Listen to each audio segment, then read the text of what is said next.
The drone footage was clear as day, brown sludge pouring into the lake right past the no trespassing sign I personally installed. Karen, the HOA president, was standing beside a backhoe like she was unveiling a statue. Cut to me on the other side of the lake, phone in one hand, binoculars in the other, already dialing my lawyer. Yep, that's me. You're probably wondering how we got here, to the part where the HOA is guzzling sewage through their own water supply and trying to sue me for it. It started with the smell, not the usual earthy, fishy lake cyanide. Grown used to after living on the water for 10 years know this was sharp or sour, almost like someone left diapers out in the sun and then tried to cover it with air freshener. I first noticed it on a Tuesday morning while sipping my usual coffee on the deck watching the ducks cut lazy wakes across the lake. The water was darker than usual, too greasy, I remember, because it reminded me of motor oil floating in a puddle after a rainstorm. I figured maybe someone upstream dumped something by accident.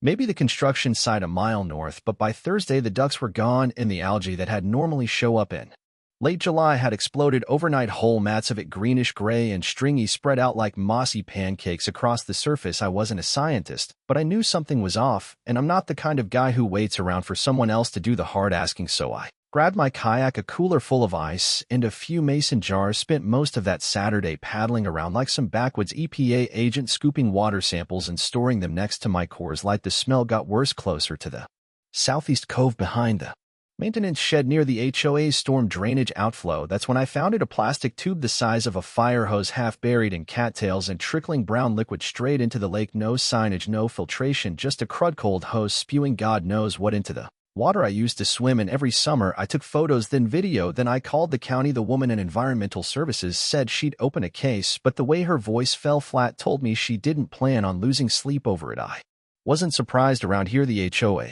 carries more weight than the mayor, and Karen, our board president, treats it like her personal kingdom. You either kiss the ring or risk exile. I decided to skip both and bring the evidence directly to the source. Monday afternoon, I walked into the HOA office with a manila folder under one arm and 3 water jars in the other. Karen was perched behind her desk like a queen in exile, pressed linen blouse, pearl earrings, and a tight-lipped smile that said she'd already decided she didn't like me today.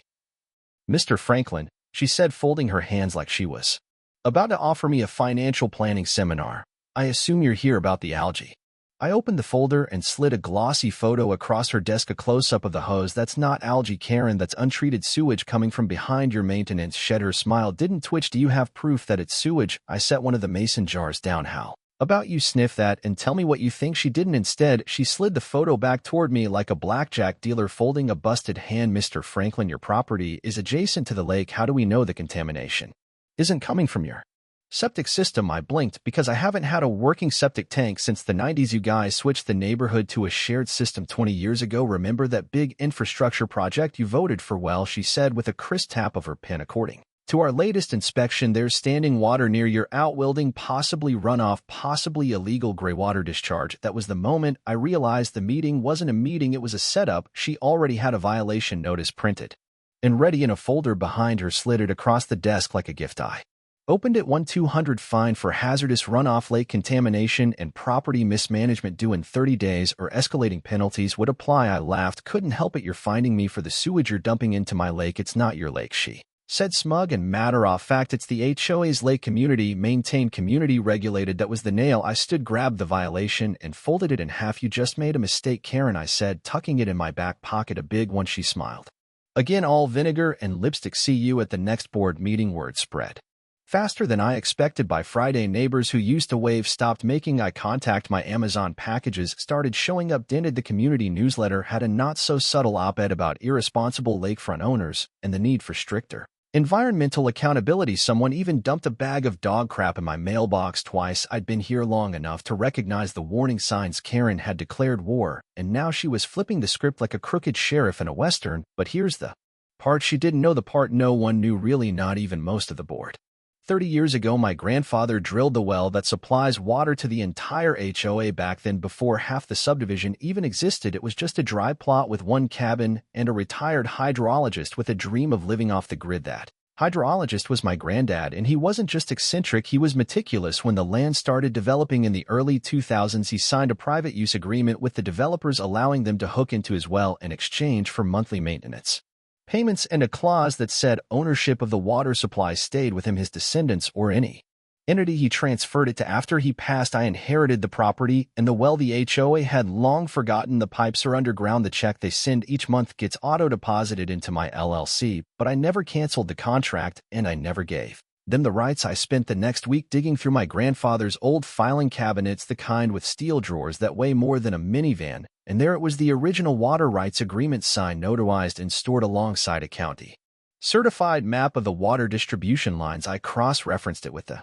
HOA's public infrastructure records. Sure enough, the entire subdivision, including the clubhouse, the pool, the sprinklers for the parks, and every single residential tap relied on water pulled from my well. I wasn't just a homeowner now, I was their landlord, their supplier, their lifeline. Karen thought she could find me into submission, but she had no idea that every time she flushed her HOA office toilet, she was using my water, and now that she tried to smear me as a polar while pumping raw sewage into a shared lake. Well, I had some ideas, starting with the next HOA meeting, but first I had to tighten a few valves. Let's just say things were about to get dry, very dry. The contract was so old it still had fax numbers on it, not emails, not QR codes, fax numbers, a time capsule of legal, ironclad language typed on yellowing paper that hadn't seen the light of day in at least a decade. I sat cross-legged on the floor of my tool shed, surrounded by folders and rolled-up blueprints, the smell of old wood and mildew in my nose, and my grandfather's name inked in crisp fountain pen on every single page. The document was titled Water Access and Supply License Agreement, dated April 1989, notarized by someone named Edna with a floral stamp,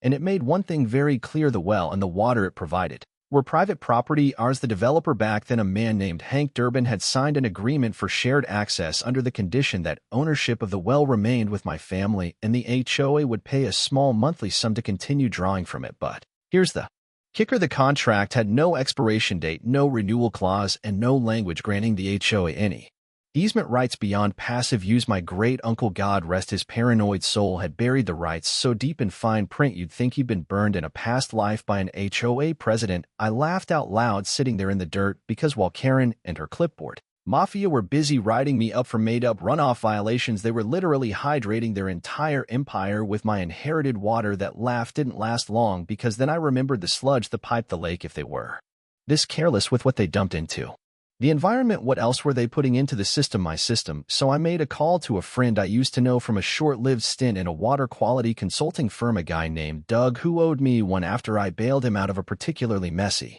incident with an excavator and a bottle of Jack Daniels. How soon can you get here? I asked. To run a full panel lead, copper coliforms, the works. I can be there tomorrow, he said. But if I find something, you going to make it loud? No, I said, not yet. I'm going to make it silent.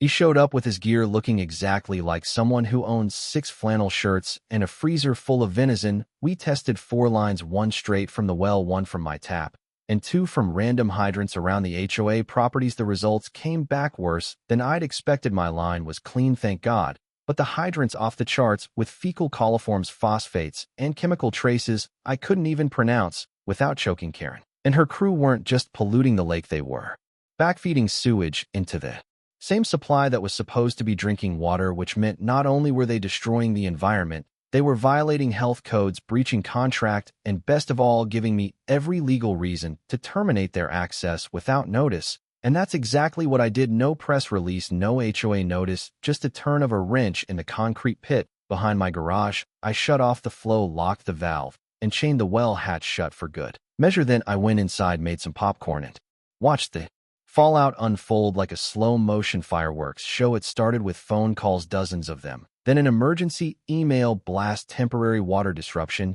due to maintenance. By the next morning, water pressure had dropped across the entire development. Karen's precious fountain at the HOA clubhouse stopped burbling. Sprinklers failed to activate. Toilets flushed with a sad gurgle that sounded like defeat. Then came the bottled water trucks, one after another, lined up like troops at a siege, funded by the HOA's Emergency Contingency Fund, which I happen to know was already overdrawn from the last landscaping fiasco. Residents started asking questions, not just about the outage, but about why we didn't have a backup source, why no one had been informed of a shutdown, why they were being charged $900 a month in fees and still had to haul bottled water like disaster victims. Karen panicked. I could smell it in the air, fear and desperation mixed with whatever she sprayed on her hair. Every morning she called a special board meeting at the community center plastered with HOA members only signs like it was some kind of state secret. I Wasn't invited, of course, but I didn't need to be because halfway through the meeting a neighbor named Paul texted me a photo of the agenda item 3 discussion of legal action against well operator. I nearly dropped my beer. Legal action against me for turning off my own water supply. After they poisoned it, I braced for impact. The next morning, a certified letter arrived via courier complete with HOA letterhead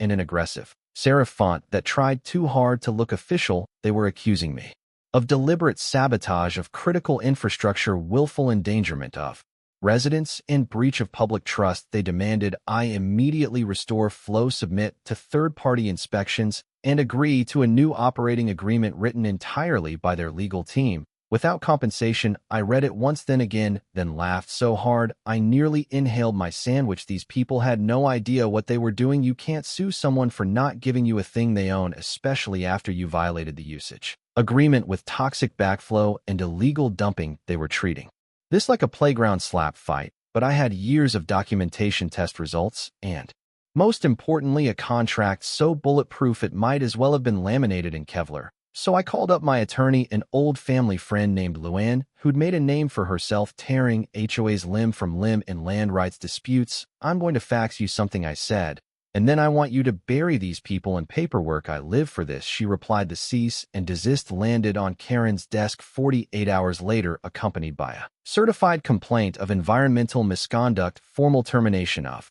access to the water supply per Section 8.4 of the original agreement, and a notarized invoice for the cost of contamination testing, repairs, and legal fees, total $1,147,805.62 payable within 30 days. Karen blinked, and for once in her overly rehearsed life, she had no script, but she didn't go down quiet. A week later, I was served. This time, they were taking me to court, suing for damages, loss of community access, and get this, emotional distress, claimed I'd water supply to retaliate for unrelated disputes. Their attorney, some smug corporate lackey in a 300 tie, walked into the first hearing with a binder thicker than a Bible and tried to paint me as an unhinged recluse with a vendetta against order. Mr. Franklin, he said with the kind of condescension you only hear from people who think lawn stripes are a moral imperative. Do you believe you are above the rules of the community? No, I replied, but I do believe I'm above the sewage line. The courtroom chuckled. The judge raised an eyebrow. Then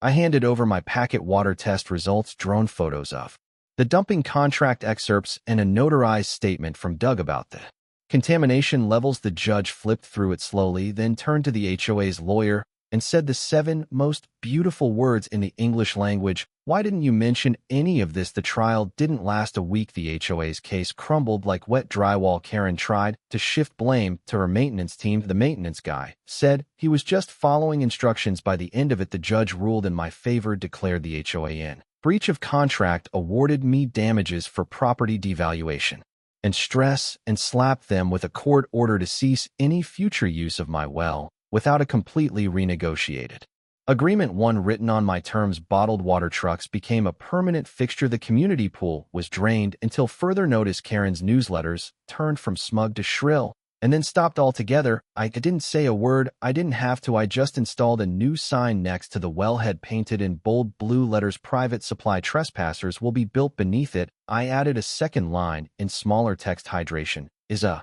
privilege, not a right. I countersued on a Monday morning right after frying eggs and flipping through the latest HOA email blast, which ironically was asking for community unity during difficult times. The eggs were still warm when I sent the lawsuit packet, 47 pages long, neatly bound and hand-delivered to their attorney's office by Lon herself, because she thought it would be poetic. The counter-suit named not just the HOA, but Karen personally, along with 3 board members and their contracted maintenance supervisor. The charges: environmental negligence, willful contamination of a shared water source, retaliatory enforcement of HOA bylaws, and violation of easement contracts. Oh, and for good measure, defamation of character. We threw the book at them and added a few custom chapters. 1 knew they'd fight dirty. Karen doesn't back down from a fight. She turns it into a brunch meeting and invites every bored housewife within a 2-mile radius. But what she didn't understand is that while she was weaponizing HOA newsletters and group chats, I was building a war chest of evidence. I had everything: lab certified water reports, aerial drone footage showing the brown stream pouring from behind the